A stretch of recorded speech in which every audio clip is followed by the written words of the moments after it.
Hello, everyone. My name is Juan Parra. I am the technical lead for the TRI-MEweb application at the U.S. Environmental Protection Agency. I've been overlooking this project for almost over 10 years. And today I've been invited to do a demonstration of how to enter data into the reporting app to create your Form Rs and Form As and provide some tips that will avoid delays in processing your forms and reducing the need for revisions. So what is it that I'm going to cover today? So I'm going to go over what is TRI-MEweb in general. And also, I'm going to show you a couple of other tools. One of them is used to determine if your facility is required to report to TRI. And then once we start our demo, I'm going to walk through it. This is a live demo. I'm going to simulate what each one of you will do or have already started in the application. But I'm going to go over a couple of things there that most users have the most difficulty with, which is basically the certification process and the submission process. I'm also going to show you another report that is used by over 2,500 facilities on average, which is to report your operating status, even if you don't have to report to TRI. And I'm going to go over what are the benefits of that. And then I'm going to provide you a couple of useful tips in regarding what kind of training resources are available to you that are free and that are within our system. Then lastly, I'm going to be able to answer any of your TRI-MEweb questions. And if there are any regulatory, we'll see if we could cover those as well. So let me get started. So what is TRI-MEweb? So TRI-MEweb is the sole online application for electronic reporting of a facility's toxic chemicals that are covered under EPCRA Section 313 and the Pollution Prevention Act. TRI-MEweb is a Java-based application, and it's recently been hosted on the Amazon cloud platform. And so all our services are now cloud-based. And that was a big transition last year. Another important thing to consider when you're using TRI-MEweb compared to other regulatory apps is that we have only two roles, a preparer role and a certifier role. Preparers generally tend to be the environmental consultants that put your forms together. However, they don't have the authority to represent the facility and certify the forms. That's what certifiers do with their role. However, in TRI-MEweb, keep in mind that certifier roles can prepare forms, put them together, enter the data, and then certify them and submit them to EPA. So those certifiers we usually call dual role certifiers. So if I refer to them, that's what I mean. That they have started the forms and they're going to complete the process by certifying them. Then we're going to go over a couple of things that some people have struggled with. I'm going to show you how you can load your entire reporting record. And I'll get into that in more details when we do the demo with a 7-digit access key. And then usually the most of the burden for new users are certifiers that need to sign the electronic signature agreement form, which just verifies your identity when you do digital signatures. And then the TRIFID signature agreement form. It's just a form for each facility that you add, that it's just a statement indicating that you represent that specific facility. If we have time, we're also going to demo the XML file upload. This is a really interesting way to upload your TRI forms into TRI-MEweb. It's usually designed for facilities that report hundreds of chemicals, and we have a few of them. So we do encourage you to use XML. It takes a little bit, some tech savviness to use that, but I'll go over that in the demo. Then the last thing is we have some sophisticated error checking software that gives you feedback on your forms prior to the certification. Then, as you know, TRI-MEweb has the ability to use the central data exchange to submit a copy of your forms to your state or tribal TRI coordinator. And I'll go over that a little bit. And then we're going to see a couple of the ways that the TRI-MEweb application takes advantages of some of the web services to bring in data into your forms. We have several web services. We have web service with CDX that deals with user authentication, LexisNexis, which I'm going to show you, TRIPS, which is the database, our historical database that's going to bring in the data when you import your data into your TRI forms. FRS, which I'm also now in charge of, is basically a service that brings in your lat long using a third-party application. SRS is the way we search the TRI covered chemical names in our database, and so I'll show you that as well. And then if you do have water releases, I'll show you that we some of the web services that we use to illustrate where water bodies are located in your localities. So one of the biggest questions I have is how many people use this TRI-MEweb? So I'm kind of proud to say that approximately 22,000 industrial facilities uses TRI-MEweb to submit over 80,000 forms by the end of the July 1 deadline. So how do you get started here, right? So I recommend using a tool that we call the threshold screening tool. It's available on our website. It's a web app. It's not associated to TRI-MEweb, and it helps determine the three threshold determinations for TRI reporting: industry, number of employees, and the chemical, right? And in order for you to be required to report to a TRI, you need to comply with all three. So this little web app includes all the industry sectors that are covered. It also provides worksheets on how to calculate whether or not you meet the 10 employee threshold, because you might have part-time employees, contractors on site that are not full-time. And so there are spreadsheets that help you calculate that. And then new this year, under a very special statutory authority, we're listing 29 facilities in the Federal Register to report ethylene oxide to EPA. So and so they're exempt from meeting the three thresholds. They automatically have to report to TRI. And so we're probably going to see this more in the future, and that's the reason why I raised it. One thing to keep in mind, if you use the threshold screening tool, none of the data is collected by EPA. So you could simulate, use dummy data, yes, so that you can maybe see whether or not certain chemicals within your facility meet the thresholds. So, so it's a good little application to play around with. So now we're going to do, I'm going to talk about electronic reporting, and we're going to talk about and really soon do the demo, but there are a couple of things I want to go over. So I also manage a CDX help desk that is the front line to users who are using TRI-MEweb. And so I'm going to go over some of the most reported issues that users have with the application. So the first thing I'll give a disclaimer. So TRI-MEweb utilizes a service provider, which is Central Data Exchange. So they're the ones who host our application, and they're ones that manage the users that access our application. So the biggest complaint of all is the password reset with the 90-day expiration date, which means that every year that you do your TRI forms, you're going to have to reset your data. So all I'm saying is don't blame that one on me. Then we have the electronic signature agreement process. I'm going to go over that. We use a third-party ID verification software called LexisNexis.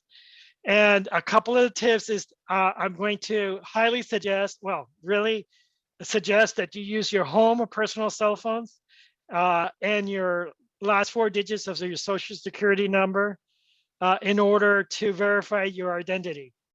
EPA doesn't collect that information.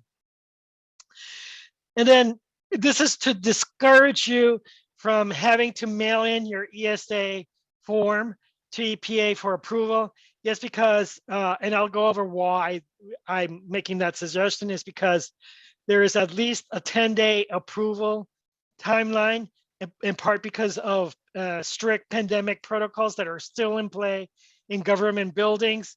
It takes a long time to approve your hard copy ESAs, which means this is going to delay the final signature on your forms.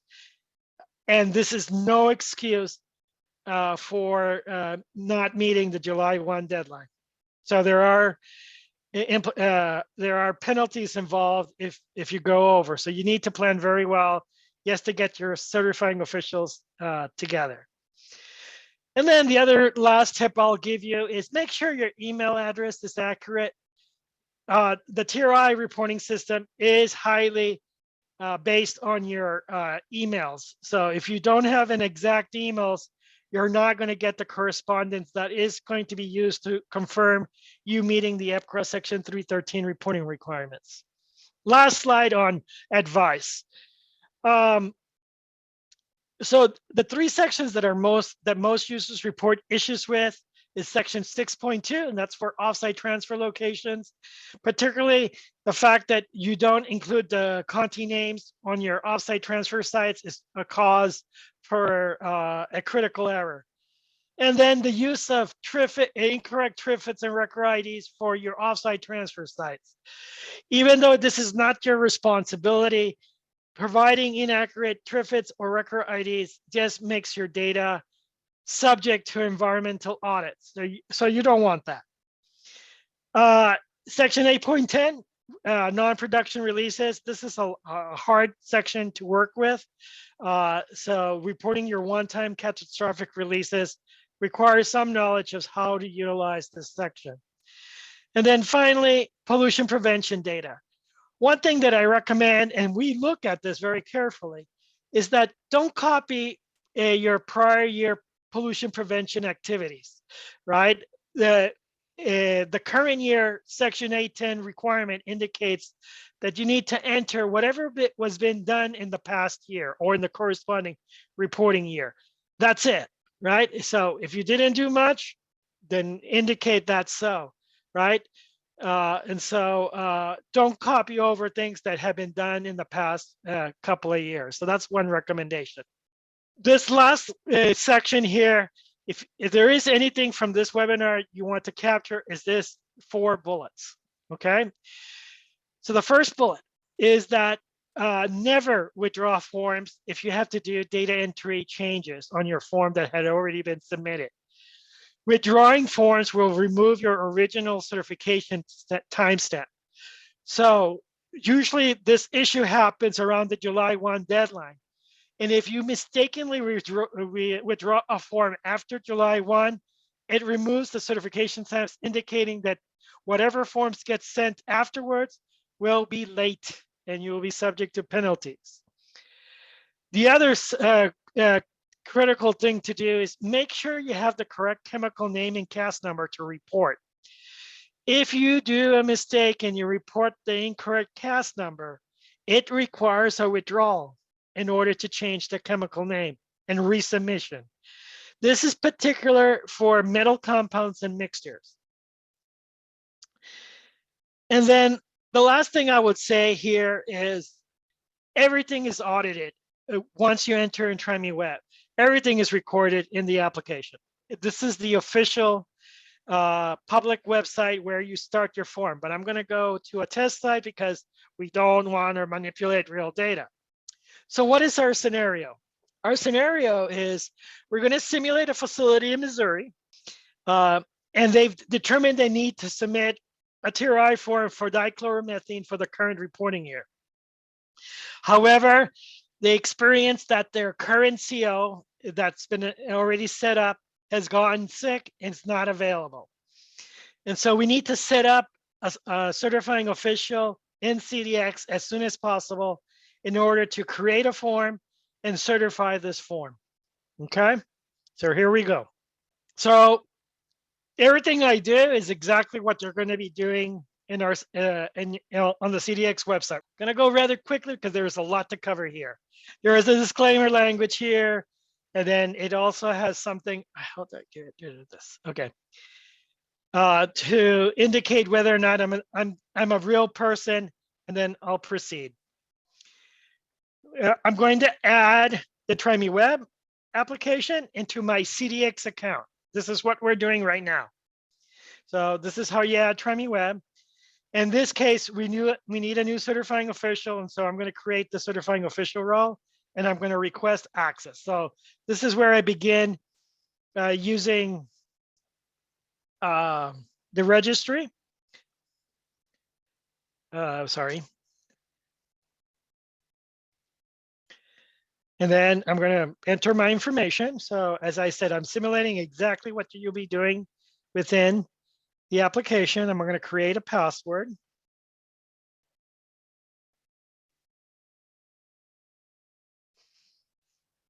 And then I'm going to select my security questions. So this is one of the issues that most people complain about the CDX system. These 3 questions and answers are going to be used to reset your CDX password. That's it. It's not used to do to verify your identity when doing digital signatures. For that, or you're going to see that pretty soon, we are going to enter those challenge questions shortly. Okay, one thing that I would recommend, and I'm not going to show you my passwords, is that you somehow capture a screenshot of these passwords, because it's really difficult to update your security questions and answers. So, and you don't know which ones will be triggered when you have to do a reset. Part 2, so this is a CDX requirement. TRI doesn't really use this information. This is really designed for like contractors, but TRI doesn't use this. So, but we're still going to identify this because we need to enter the email. This is kind of the critical thing that you need to do. I'm actually going to use a test account for this.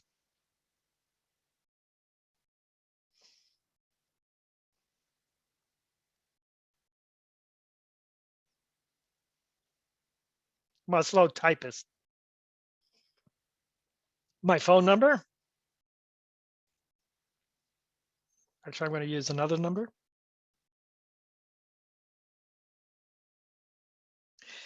And that's it. That's all I have. So I have created an account and I have connected it to my current email address.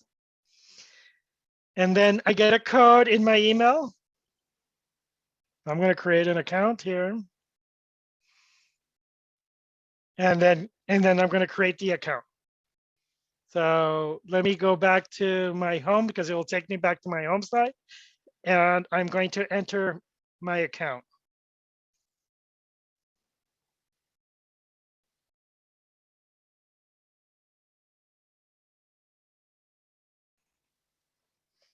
So this is the My CDX page. And what we see here is a link to the TRI-MEweb application. I actually going to change this because I didn't get my email really. So I am going to change the role on this.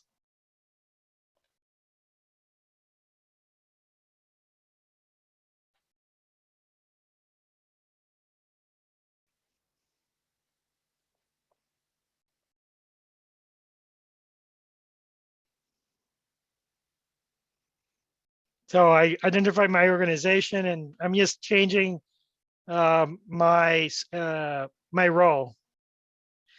So here is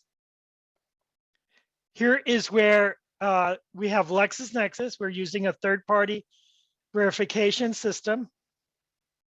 And so this is where I recommend that you put in your your home address. Don't put in your office number, and then a cell phone number.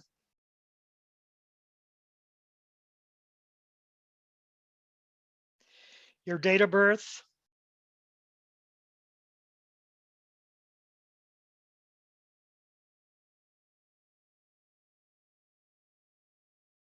And it has to be accurate because they're going to verify this. Yep.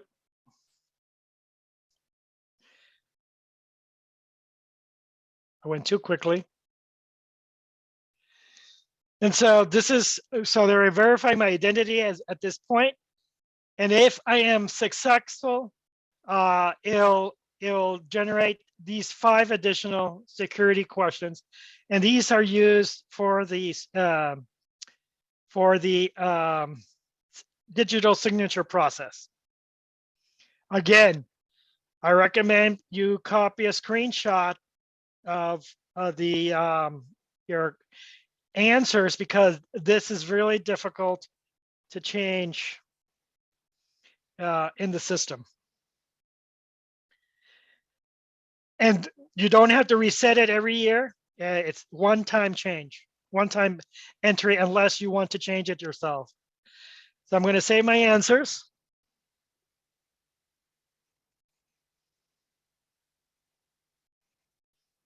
Then this is a part that I would highly recommend. So right now, if you want to avoid having to remember those 8 security questions, we now use SMS method to register your cell phone, to verify your identity. So this method is the easiest way. You don't have to remember any passwords anytime. This is live. So I'm getting a PIN number, and it's going to process my electronic signature agreement. Okay. So this is all digital. Again, as I said, I recommend doing it electronically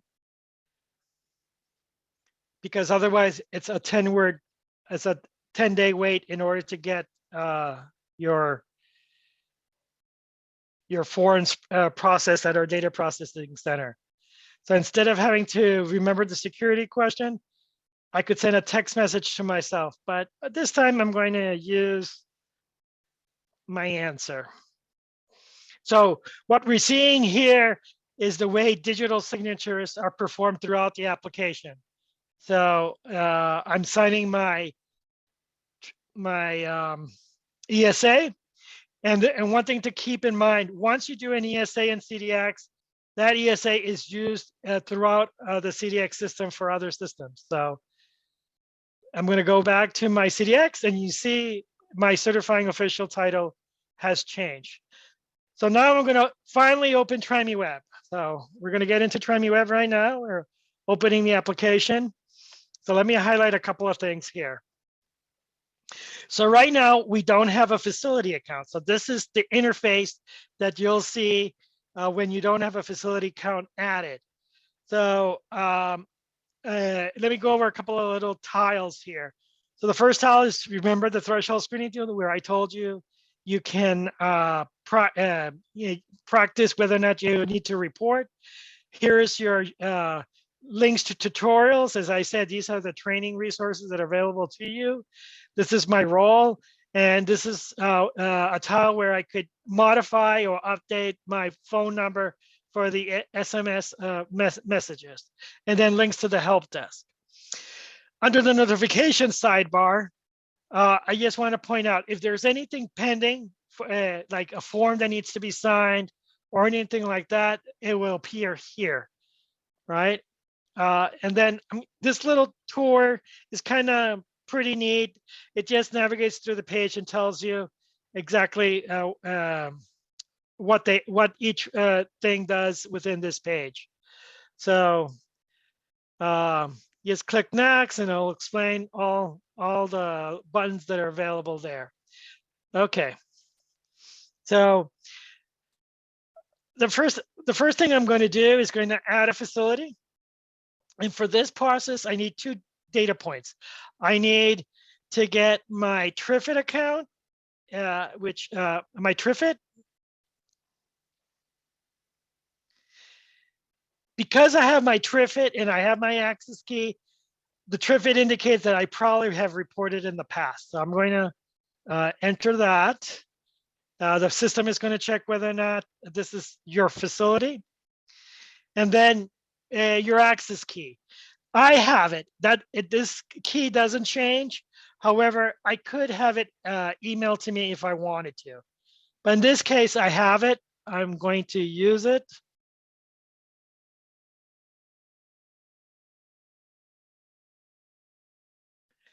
And then I'm going to authenticate this facility. What it's doing is it's loading the entire reporting record for that particular TRIFIT. Okay. So a couple of things here. We land on the managed facility page, but one thing a tip that I would suggest that you take a look at is click on who is authorized within your organization, right? So here we see a couple of things. So Mr. Michael Harting is the person that got sick. So we see that he was well established and he was ready to certify. You could see that I still have a document left, which is the TRIFIT signature agreement form. And so we're going to sign that soon. And then for these other users, you can tell that they haven't created their CDX account. These were probably nominated. And so these are important to figure out what status they have when you start your forms, okay? Because remember, we want to establish your certifying officials as early as possible. So to start a form, and this is just language indicating that you're going to be submitting forms to EPA. And so I can see that right here. So usually it appears this way. So in order to see your record for the reporting year that's defaulted, which is the current year, click the plus sign. So what it's telling me here is that this particular TRIFIT submitted a chemical form for toluene. It was already certified, and the form e-receipt is the confirmation that that form went through. So what I wanted to kind of indicate here is that if you have any other people that are authorized in your account, all the work is going to show up here. Okay, so now we're going to finally start a form. So one of the most popular ways to start a form is importing forms, and you can do that under the Add Forms page. So this will look at the record that was submitted last year and provide you a list of all the chemicals that reported last year. You could upload this in bulk since we're going to only do dichloromethane. This is the form that we're going to import. Since it's one form, it won't open up the form immediately. If you had more than one form, it will start with the first one. One of the most important things that you need to do before you begin the form is determine whether or not you submit a Form A or a Form R, right? And so, because this is the only way you can start a Form A by changing the form type, but we're not going to do that. We want to submit a Form R. So we're going to begin the form. So here is where we start going through the 9 sections of the form, of the TRI Form R. So one recommendation that I want to give you, right? I want you to verify that indeed your facility location information is accurate. A lot of people take this for granted and doesn't click the edit button in order to verify using the third-party FRS service that will prompt your visual of your facility's location and identify the facility types that you have there. So this is calling the web service. So here is a beautiful visual of my facility. The TRIFIT stays with the location, right? So if you haven't moved your location, your TRIFIT does not change. You just need to update your information.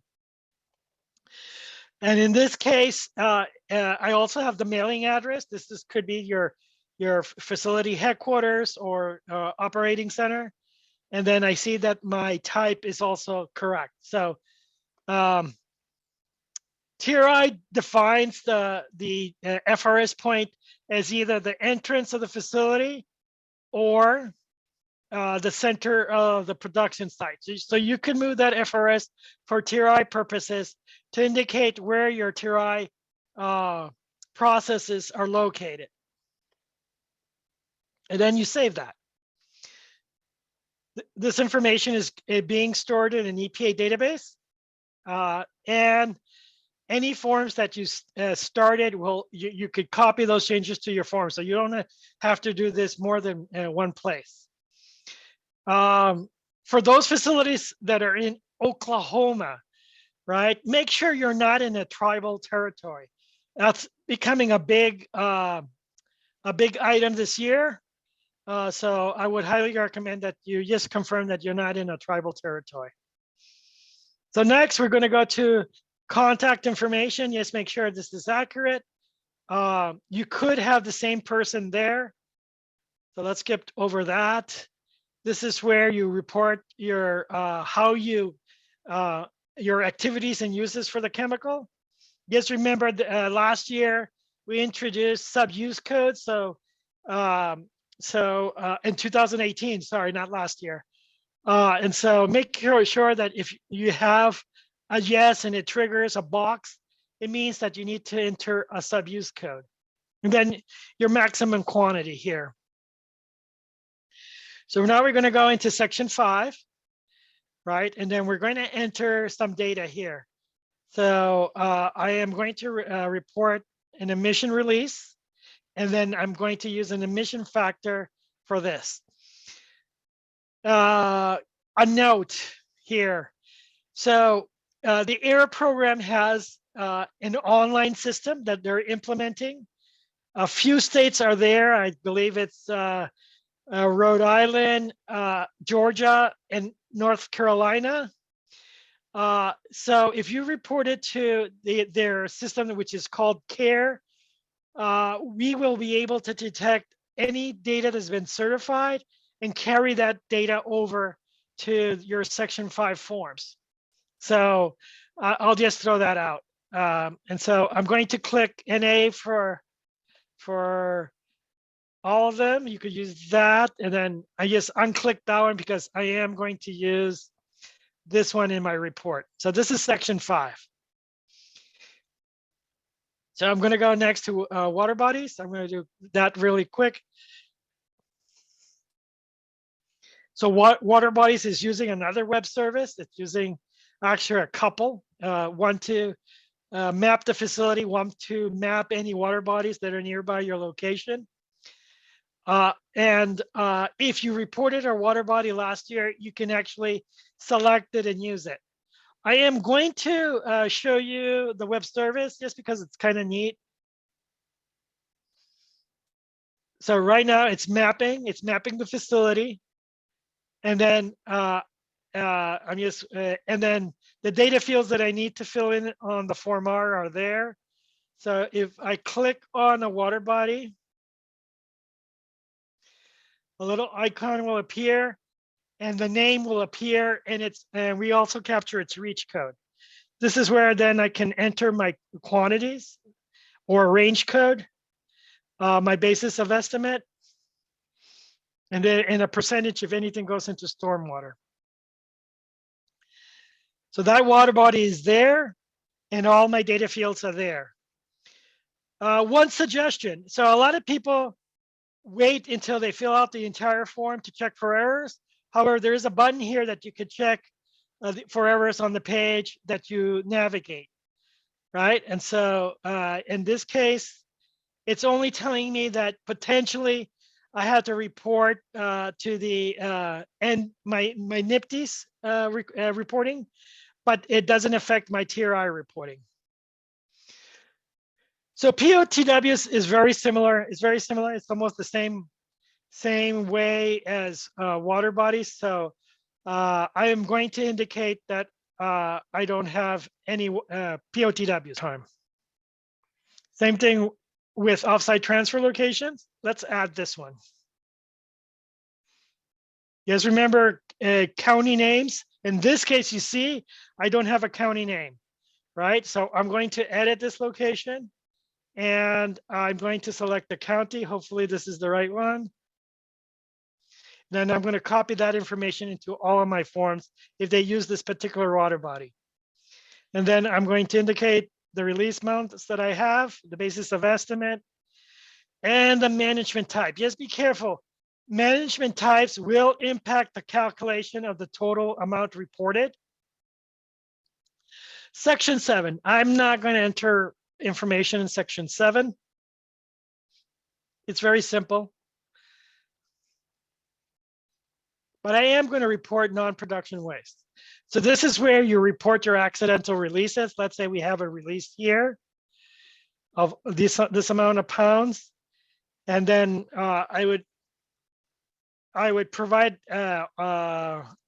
any information regarding how this incidental release happened.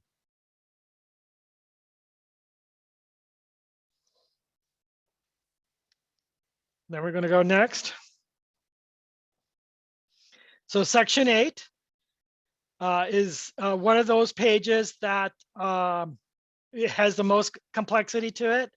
I'm going to look at so I'm going to give you a tip that maybe I shouldn't, but if you copy over your data from the current year over to the following 2 years, EPA is not looking at that data very closely. So one other thing that I'm going to do is, so you get a lot of calculated values in this column, right? And so another question that I have is, how does these amounts determine? If you click over these question marks, question symbols, you actually get a formula of how those values were calculated. Production ratio, this is just to show how much materials were manufactured with that toxic chemical. And so we could tell that we had a new product here, which is the reason why we'll have an increase, let's say of 15%. So just a reminder, I could go and navigate into any other sections on the top row. So if I break down any of these, I could go to a specific section 8 page. Since I'm kind of go over through the entire form, that's why I'm not utilizing it. And just remember to take a look at this banner. This is the chemical that I'm working on. And we're going to go to the following, the last two or three sections of the form. So this is your source reduction activity. So this is where you would select your source reduction activities. In this case, everything is coded. You could do an explanation here of what that source reduction did to your at your facility, how you calculated that method. You could select up to 3, and then finally select the range code for that particular source reduction activity. So we're going to only add one. Just keep in mind, this page has 2 sections. And so you have also a justification for your as barriers for your source reduction reporting. And so you can put in anything you want here. So as you see, I'm doing shortcuts here. But take your time to provide as much information about that particular item that you're entering in the free text fields. Yes, because the more information you provide, the least likely you're going to be audited, right? And so I do have my last section where I'll expand on the barrier that I am reporting on. And then any other waste management treatment, I don't think I'm going to report anything. So anything that you do regarding source pollution prevention will appear and it will identify the section, and you can navigate to that section if you have to do any further edits. We're almost done with the first report. And so I don't really have a lot to report except for the fact that I'm not going to be using this chemical next year. So now we're going to go, and this form is going to go through of review. First, I need to select it and then check for errors. And since we did this rather quickly, we see that we have critical errors that we need to fix. So I click that button in order to generate the error report. And fortunately, it's only one error. It's because it needs to include a zip code. Let's see. So if you click on the fix, I'll go and go to edit location. And I guess they didn't like that zip code. So I can navigate to all the errors I have on the form, but I'm gonna navigate, see if I pass. And I did pass. Okay, so I forgot to go over this page. So this is where all the forms that are completed show up. If you have multiple facilities, they will show up here. So just make sure you know which facility you're looking at. But this particular page is divided into 3 sections. So as I said, we looked at forms that were in draft, forms that failed, so we had a critical error, and then forms that are passed. Once it's been passed, they're ready to certify. Okay, so this box indicates, okay, I have some possible errors. I can take a look at them if I wanted to. And then one thing that it provides you the totals that are being reported. This is the only place you get to see those numbers. And this is those are the numbers that are publicly available when these data is pushed into EnviroFacts. However, I can see I don't have a certifying official assigned, but remember that I am a certifier. If you look at the top corner, I have that certifier role. So what I do to proceed is to select the form. But remember, I was a new certifying official, so it's indicating that I need to sign a Triffid signature agreement form. So it will tell you whatever is pending, right? And so it tells you, I need to sign this form. I need to provide a title. I'm going to call myself president of this company.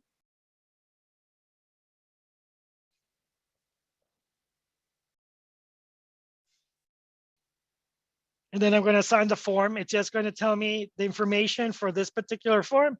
I'm going to agree. Remember, this is a digital signature process. So I'm going to use my credentials. This time I'm going to send myself a text message. So it takes just a couple of seconds. I just got it. Kind of easy to, easy number. I verified who I am. I didn't have to remember the 5 security questions, and I digitally signed the form. So now what does this say? This says that I'm authorized to certify that form. So let's go to that review forms page. Okay. So now I'm going to certify the form. If you're a certifying official, but you don't want to sign the form and you want to have someone else, you could select another certifying official, and that certifying official will be notified by email that there's a pending form. But I'm not going to do that. I'm going to certify these forms myself. So I go back and that certify button goes. Just one thing, that if I decided to leave the page, it's going to tell me that I have unsigned forms. Particularly, this is important for the dual role certifying official. Why? Because one of the most litigated issues that I run into is that a facility thinks they certified the form when in fact they didn't. And in this case, we haven't done it yet, right? So we're going to complete that process.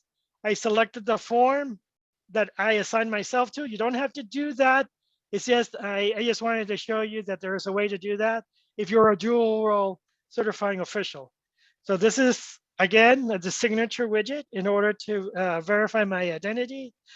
This time I'm going to answer a secret question, just because it's quicker. And now I have digitally certified the form. So what happens, right? So you see here like TurboTax, because I followed a TurboTax model, I see that my form was submitted to EPA as well as the form was submitted to the state of Missouri. And then I can view the form. So this is, but what is your evidence to indicate that you indeed certify the form? So you will get an email from CDX indicating that you submitted the form. So let's go to the submission history page, and I'm almost done with the demo. And I go here, I selected the reporting year. So I see here that this dichloromethane is still pending the e-receipt. It takes 20 minutes in order to get that e-receipt. It's just confirmation that EPA has processed your form and yet your form is ready for public release. This is what an e-receipt form looks like. It will have your information, and all the information you entered on the form are.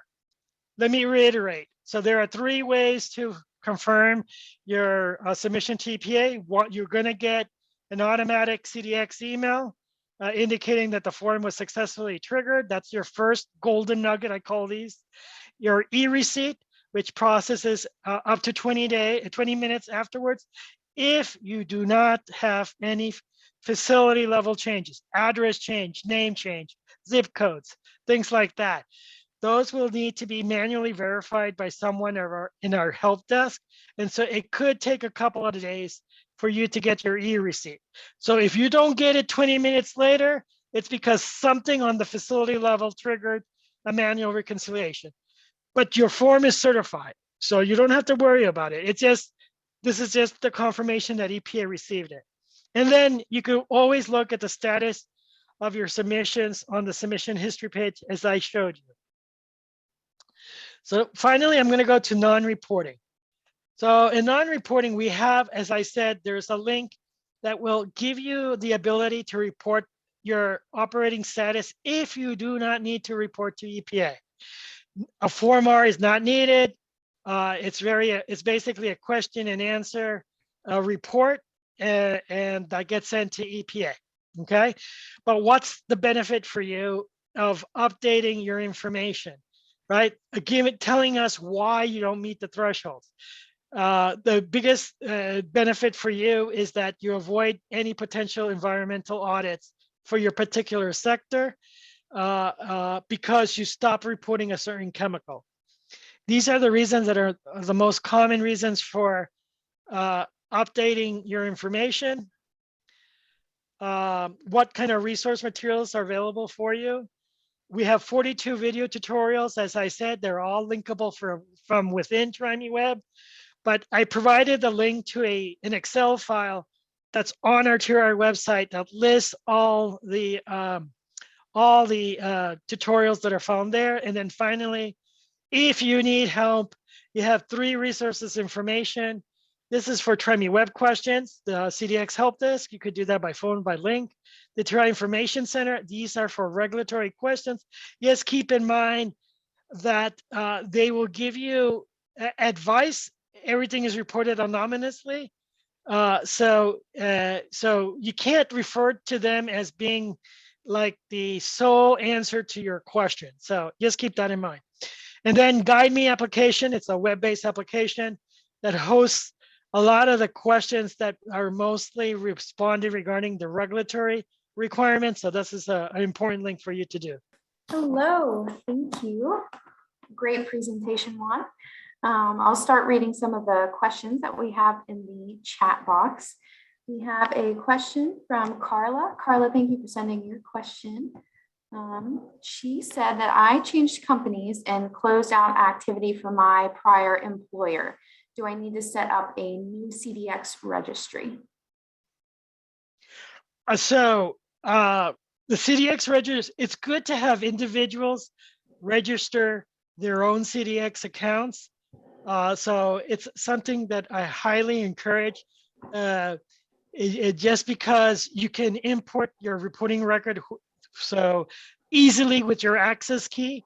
So that's your key to get the access key from the previous operator of CDX. But yeah, my recommendation is to have individual CD accounts per individual. There's a couple of circumstances that would take too much time for me to explain that it just helps for you, especially when litigation is involved, to have your own proper account. Great. Thank you for that response. Moving on to the next question from Lily. They said, from the time that my facility's new CO signed the digital ESA agreement, when can I expect to see them in our user management page on CDX? He signed last week, but it still shows up as pending. It should have if it shows up as pending, I'm suspecting the ESA was mailed to the DPC, to our data processing center in Fairfax.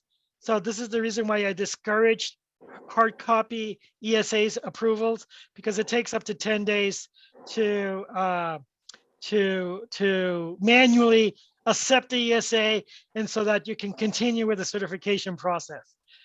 However, let me kind of give you this other advice. If you want, even if the form is on the way to EPA, DPC, if you want to reattempt the LexisNexis, you can do that, but you will have to call the CDX help desk to reset that LexisNexis attempt, right? So that would be a much more real-time acceptance of your ESA.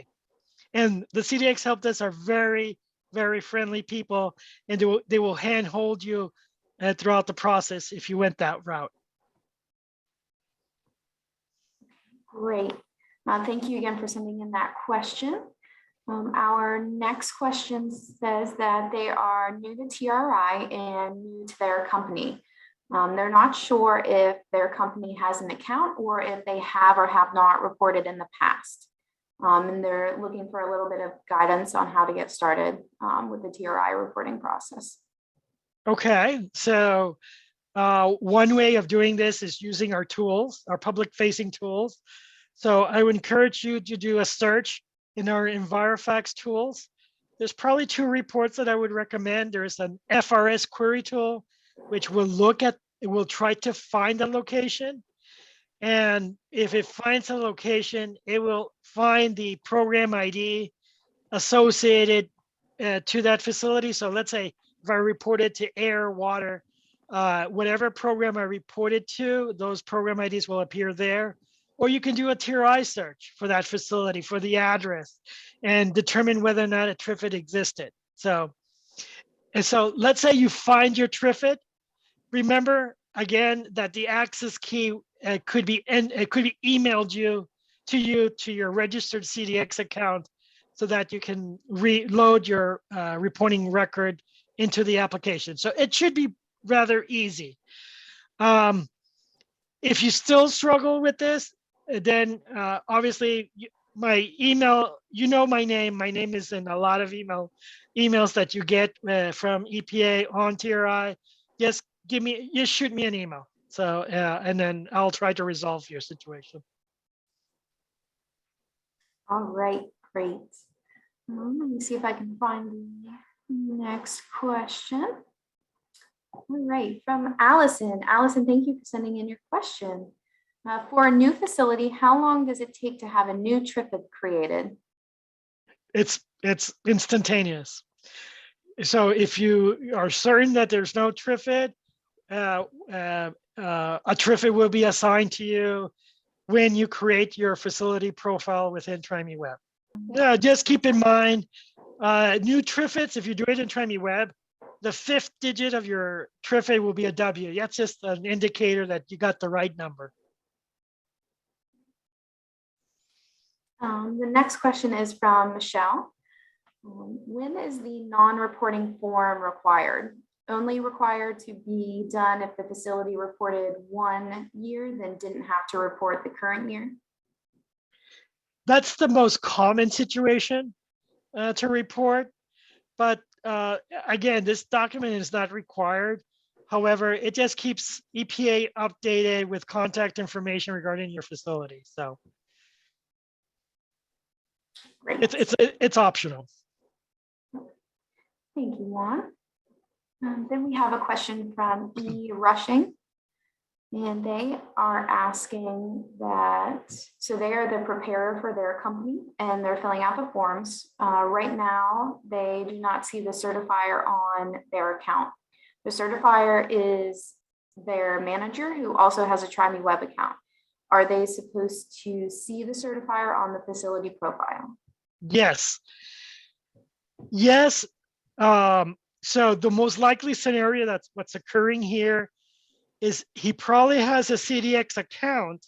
And if you say that he has TRI-MEweb added to it, there is one more step.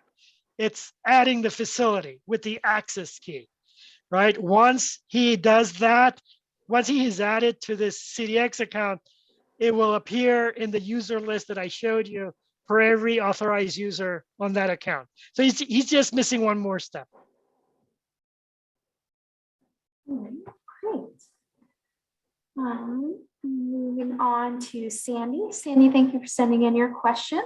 They're asking, do certifying officials sign the TRI signature agreement within the TRI program or within CDX specifically? Very good question. Within TRI-MEweb, because it's related only to TRI facilities. So for every facility account new that's there, requires a TRIFID signature agreement form within TRI-MEweb. Great. And we have another question from Michelle. Is there one e-receipt for each Form R pollutant, or can you have an e-receipt for all of them in one file? So a very good question. E-receipts in TRI-MEweb is per form, right? However, there's other tools that look at e-receipts that can be combined, but in TRI-MEweb, every e-receipt is per form. Great. Let me kind of elaborate one more there. So the e-receipt in TRI-MEweb is actually split into two. So one of them is for the facility information. So that's one report for the entire submission history. So, and then you'll get chemical submission reports for every chemical form.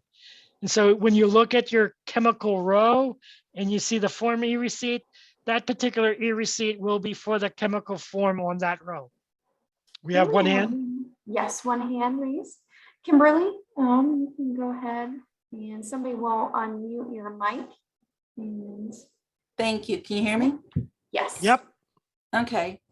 This will apply more to next year than it will to this year's submission. But our site spun off part of our facility and it has a different owner than us. When I go to report next year, because they were part of us, I will report the first 2 months of the year as though they were under us. But for the rest of the year, since they're on our site, do I report them for the rest of the year or do they report themselves? So that's one of the most trickiest issues we have on the regulatory front. You're not going to like the answer, but whoever is the owner on December 31st of the reporting year is the one responsible for submitting the form.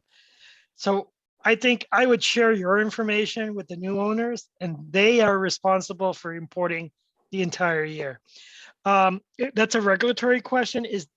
Do we have someone on the regulatory side to confirm that, Amy? Is Daniel on by any chance? I believe he is. Give him a second and see if he. This is what I recommend that you do. I would recommend that you email me or Amy or both of us with this question, because it's somewhat complex. Tell us all the facts that you're facing, and we'll refer that to the regulatory group and get you an official answer how that should be handled. Great. Okay. Hey, Juan, it's Daniel. I think I'm unmuted now. Yeah, what you said is correct. And also, as you alluded to, there are some very distinct and detailed scenarios that we run into. Some of those are documented in the questions and answers that are available on the Guide Me website. And like Juan said, if you have a specific scenario, you can also contact your EPA regional POC, or you can reach out to the TRI help desk and we can give you specific guidance on your particular scenario. Okay, thank you. I appreciate it. Certainly. Great. Thank you so much, Kim, for your question. It looks like I did miss one in the chat. Jean was asking for more information about the upload process. Oh, the XML.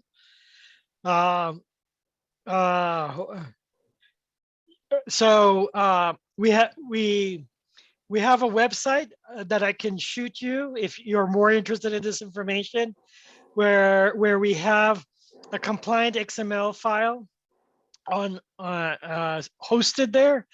And so basically, if you could populate that XML file with the data that you're reporting, you could do that for multiple forms at the same time. So you would have to align the XML fields with your software. However, there are a couple of tips and tricks that you can do to generate a compliant form. You could actually go into TRI-MEweb and enter the information for a chemical all the way through until the certification process. Once you get to that step, you could actually download a draft XML of the form, and that way you can get a copy of how the XML should look like for a current year form. That way, a draft XML form within TRI-MEweb. You have that ability to download that. So shoot me an email and we can assist you if you're interested in doing this. Great, thank you, Juan. Great. Thank you, Amy and Juan. And that concludes our webinar session for today. We hope this information was informative. Amy and Juan have both kindly provided their emails in the chat box. We've also provided some helpful links for some TRI reporting procedures also in the chat. If you have any further questions, we recommend reaching out to Amy and Juan directly, and they can help guide you through the process. Thank you so much again for joining us today, and this concludes our session. Thanks so much. Bye, everyone.